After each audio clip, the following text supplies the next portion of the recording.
Cheers! Thank you! So ayan mga kalabs, naka-ready na. So ito po yung galing ito sa trabaho ko. Dinala ko to sa bahay kasi tinapo na ito dahil nag-change na kami ng metal. Ito yung nilalagyan namin ng pagkain, mga salad, ganun pang ano sa pag may buffet. Pero ipinalitan na namin lahat ng metal. So ngayon tinapon, itatapon ito. Pero hindi namin tinapon kundi binigay na, pinagkukuha namin. So magtatanim tayo ng cucumber. So ilalagay na natin yung cucumber dito mga kalabs para nang mamaani tayo. Sa totoo lang mga kalabs, late na itong pagtatanim natin dahil sobrang lamig sa labas. Hindi pa pwede talagang mag-ano, pero ang dami nito. So itatanim natin siya, ilagay ko na lahat, tapos bahala na kung saan ko siya maipapansak doon sa labas later on ba.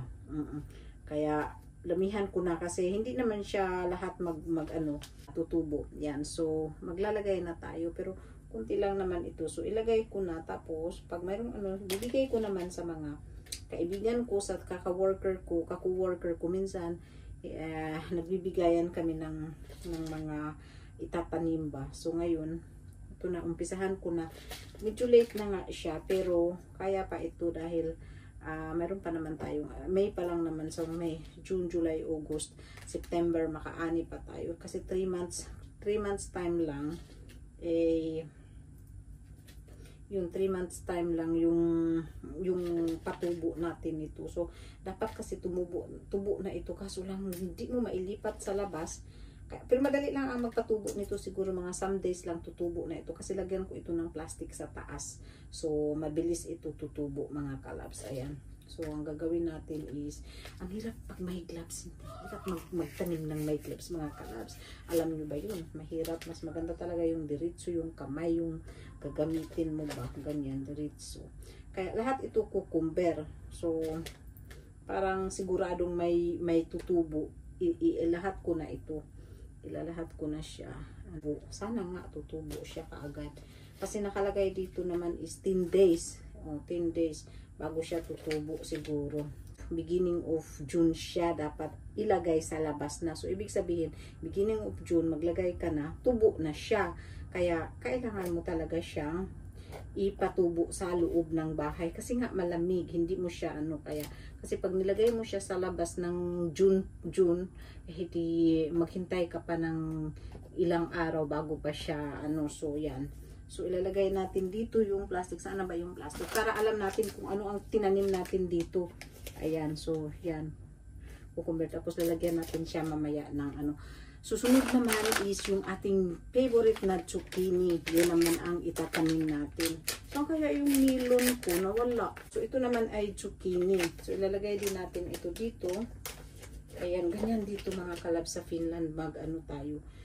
Kailangan talaga nating magsipag tayo ng magtanim kasi parang may maani. Tapos yung kamatis naman mga kalabs, hindi pala ako magtatanim ng kamatis dahil yung pinsan ko siya na ang nagtanim at pupunta siya next week dito sa amin.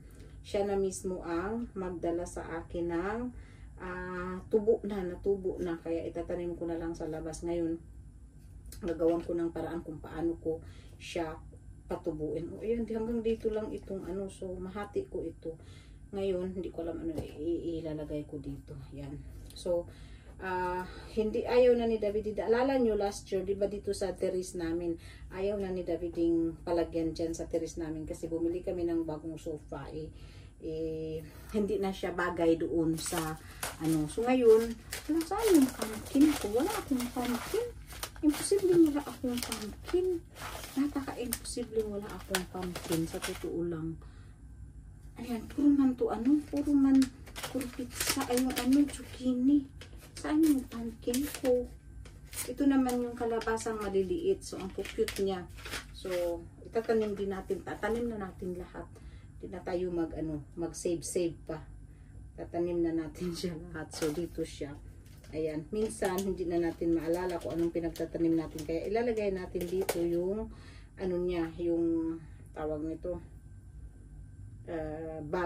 Bag niya kasi para alam natin kung anong pinagtatanim natin, di ba mga kalabs. Tapos hati-hatiin ko ito, pag tumubo siya hati-hatiin ko, bigay ko sa mga ka-coworkers ko Kasi mga ka-coworkers ko nang hihingi yan sila ng napatubo na ano. Nang tanong na nga sila, ano nang napatubo mo? Kasi last year binigyan ko sila, dinalhan ko sila ng mga natubo na mga tanim-tanim. So, ayan, bibigyan ko din sila ulit this year. Pwede naman to ilagay sa sa terrace mga kalabs, di ba? Mag-ano talaga kami, marami yung mga, lalo na yung mga Thailander, tsaka yung, basta mga Asian, mahilig sila magtatanim-tanim, nag-rent sila ng lupa. Yung bang nakatira sa mga, halimbawa nakatira sila sa, apartments, wala silang garden, so nagre-rent sila ng pwede ka kasi ditong mag-rent ng lupa, gardenan. Yun ang maganda dito mga kalabs. Kahit wala kang kagaya sa amin na garden, hindi kaya mo pa rin magtanim, mag-rent ka lang ng place. Pero paunahan din kasi ang dami syempre nagre-rent. Tapos makakatuwa kasi last year nagpunta nga ako dun. Na-vlog ko yata yun, nagpunta ako sa isa kong kaibigan na mayroon siyang nirentahan, tapos marami siyang tinanim doong kangkong. Ayun, yung kangkong, nakakatuwa talaga sa totoo lang, na mayroon silang kangkong na tanim. Tapos binigyan ako ng nung kangkong, binigyan nila ako ng tapos tinanim ko dito sa labas. Kaso lang, di ba wala kami, kaya hindi ko din siya na tawag nito. Ayun, may sibuyas. Meron din tayong spinach. Ang spinach kasi mga kalabs, ididiretso na yan. Pati itong, pero ito itatanim ko na lang dito yung ano matawag nito? Broccoli. Itatanim ko na lang siya dito sa loob ng dito kasi. Ayan ang liliit niya. Ang liliit. So, itatanim ko siya dito. Pag ganyan. Ang liliit niya mga kalabs. Paano ko to? Nako. Siguro gaganyanin ko. Ayan. So, broccolis yan. Magtutubo yan. Yan, dami yan. So, lagyan natin ng cover. Ayan. So, naka-cover na siya. Ganyanin lang natin ng cover. So, kailangan ko pala ng lupa para makover ko ito, no? Kailangan sa kabayaran ko na lang ganyan. Yan. Kasi hindi mo naman pwede itulak. Kukuha na lang ako ulit ng lupa sa labas. Kasi meron na yung lupa ko doon naman. Tapos, dapat yung lupa nyo mga kalabs, mga buhag-hag siya. Nakabuhag-hag siya. Hindi yung matigas. Buhag-hag siya dapat. Ayan. Kaya, ayun. Ayan. O, diba? So, ngayon, diligan natin yan. Tapos, lagyan natin ng mainit na tubig ang idilig ko dyan. So, yun na yung siguro yung, ito na lang, yung natin, yung gisantis. Ay, saan yung, ayan, parsley yun siya. Dito ko siya ilagay, parsley. And then, maglagay tayo ngayon ng, maglagay tayo ng, peas. Yung gisantis ba? So, gisantis, maglagay tayo ng gisantis. Damihan natin. Damihan natin ang gisantis. Ayan. Marami tayong nilagay. So, paghiwa-hiwalay din natin. Yan. Tapos, lagyan natin ng lupa ulit. Yan. Gisantis siya. Diba? So, ayan. Ayan. So, lagay natin dito ang gisantis. Ito muna yung melon ko. Sabi ko na nga ba mga kalabs, meron akong melon. Ayan. Meron tayong watermelon. Meron din akong ayan, sabi ko na nga ba, mayroon akong itatanim. Kasi last year, mayroon tayo. Ano ito? Basilica din ito. Ayan yung watermelon natin. So, maglalagay tayo ng watermelon dito sa isa. Ayan. Maglalagay tayo ng watermelon dito. Kasi, malay mo, bubunga siya.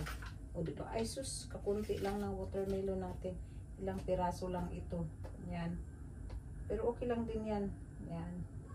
Tatanim tayo. Kasi pag marami kang itanim, marami ka ding maaani, di ba mga kalabs?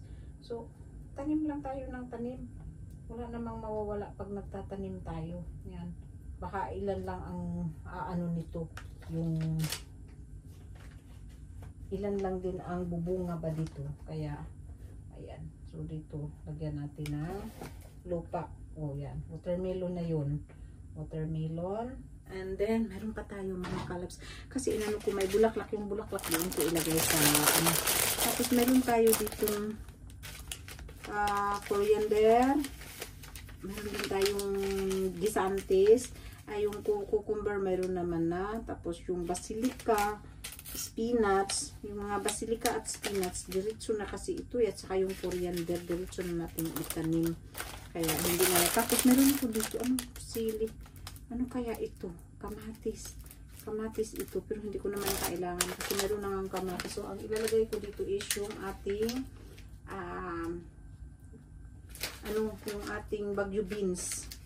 Bagyo beans, ilalagay natin ang bagyo beans. Tapos maglalagay ako ng iba-ibang bulaklak doon siguro. So, ilang bagyo beans ba ang itanim natin? Kala mo naman malaki yung lupain natin. Ayan. So, maglagay tayo ng bagyo beans. Masarap kasi ang bagyo beans pag namunga. Siyempre, pag hindi namunga, edi wala din. Pero hindi ko pa din naubos. So, lalagyan ko lang siya ng pangalan na bagyo beans. Ano ko ba siya? Lalagyan, maalala ko din naman siya. Tapos, maglalagay tayo ng ating bulaklak. Ano bang bulaklak ito? Princess Crancy yan. Ito maganda ito. Ilalagay. Itong bulaklak na ito ba? Maganda.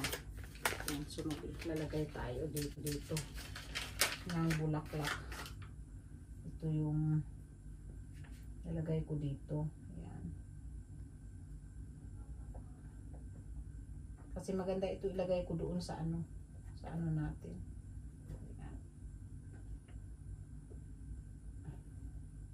O, di ba mga kalabs? Sana nga mabuhay din siya.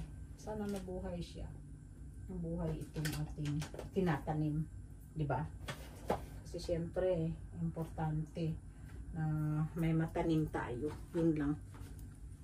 So, ayan na mga kalabs, gusto ko lang ipakita sa inyo, after 3 days, nagsitubuan na siya. So, hindi talaga, ang magtanim. Hindi talaga masama ang magtanim, kaya magtanim na kayo dyan. Ayan na yung ating cucumber, nagsitubo na.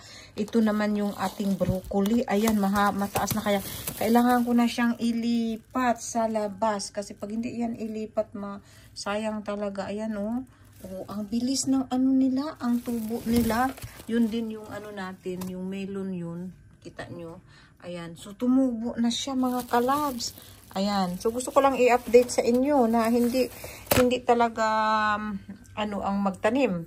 Tutubo talaga yan siya. Ayan. So, thank you for watching. Love you all.